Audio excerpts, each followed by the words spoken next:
Revista Dinero. Analiza e informa cada 15 días sobre la economía, las finanzas y los negocios de Colombia y el mundo. Lea Revista Dinero para alcanzar el éxito.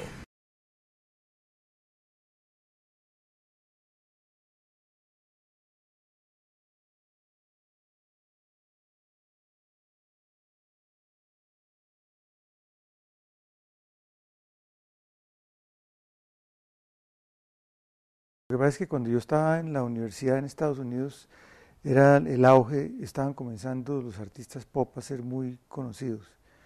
Y pues la mayoría de los profesores que yo tenía en la escuela no eran pop, eran totalmente expresionistas abstractos.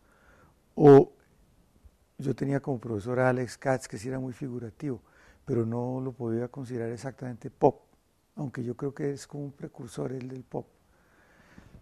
Y entonces, pues a mí y a otros estudiantes nos gustaba mucho, nos parecía muy interesante ese movimiento, porque renovaba o traía otra vez a colación la posibilidad de usar la figuración en el arte contemporáneo, porque estaba totalmente dominado por el arte abstracto en ese momento. Pero eso era como sacrilegio en la escuela hablar de arte pop, porque les parecía que ese era un movimiento efímero que no iba a durar nada y que eran unos superficiales, ¿no?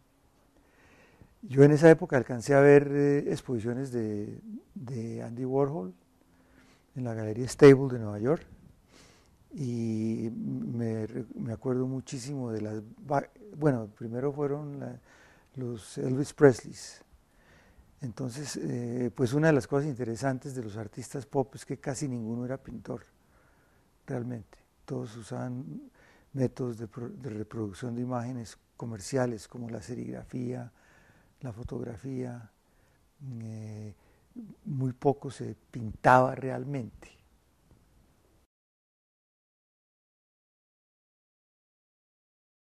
A mí me parecía que la gente de la calle era más importante que las estrellas de cine, que a mí me parecía que todo ese mundo de la farándula era ficticio, era una fabricación.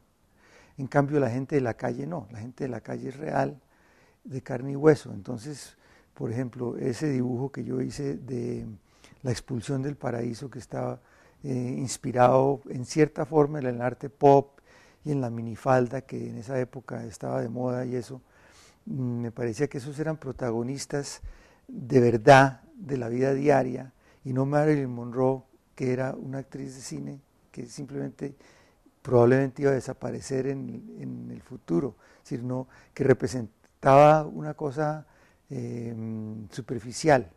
En cambio, la gente de la calle, el obrero que se viste, que en esa época se vestía de chaleco y de corbata y de camisa blanca, como que me parecían mucho más importantes, mucho más profunda su existencia, ¿no? Que la de estas estrellas que brillaban y desaparecían y aparecían y desaparecían.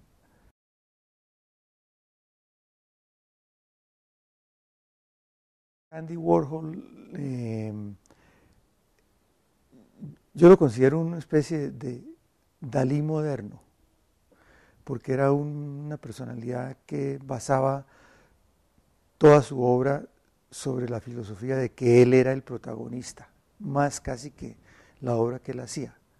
Entonces él se convirtió en un personaje, en una personalidad, muy parecido a lo que hizo Dalí,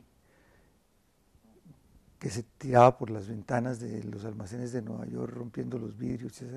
Andy Warhol hacía algo así, pero a su manera, ¿no? Es decir, desafiaba un poco las convenciones conservadoras del público. Por ejemplo, fue como el primero en salir vestido de blue jeans con saco y corbata, que solamente lo hacíamos los estudiantes en las universidades, ¿no? Entonces él se puso de moda, como él era publicista, porque él realmente el entrenamiento de Andy Warhol era como publicista.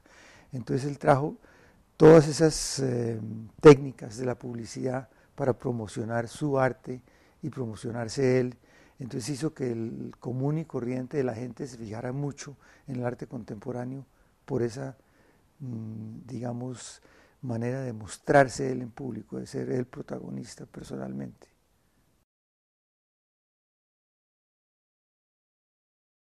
Yo diría que Andy Warhol, específicamente en la obra mía, no tuvo mucha influencia directa, porque a mí me gustaba mucho la pintura y yo seguía pintando, y yo tuve más influencia de la gente que hacía pintura, inclusive de los expresionistas abstractos, mucho de Edward Hopper, por ejemplo, de muchos pintores norteamericanos, como mi profesor Katz en ese momento, que era un pintor extraordinario.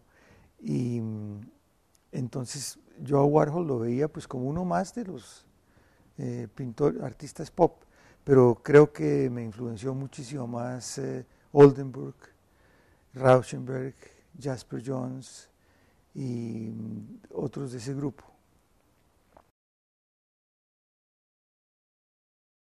Es que a mí siempre me pareció que la obra de Andy Warhol era muy superficial, que era muy publicitaria, ¿no? Que esa cosa de promocionarse él como el centro de su arte, me parecía que era como muy de la farándula, muy de estrella de cine, ese tipo de cosas, y a mí esa parte del arte nunca me pareció seria.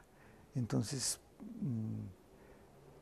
y sin embargo, pues admiro una cantidad de las cosas que él hizo. Indudablemente fue un líder, un vanguardista en promover, cambiarle, digamos, sacar la pintura de la técnica tradicional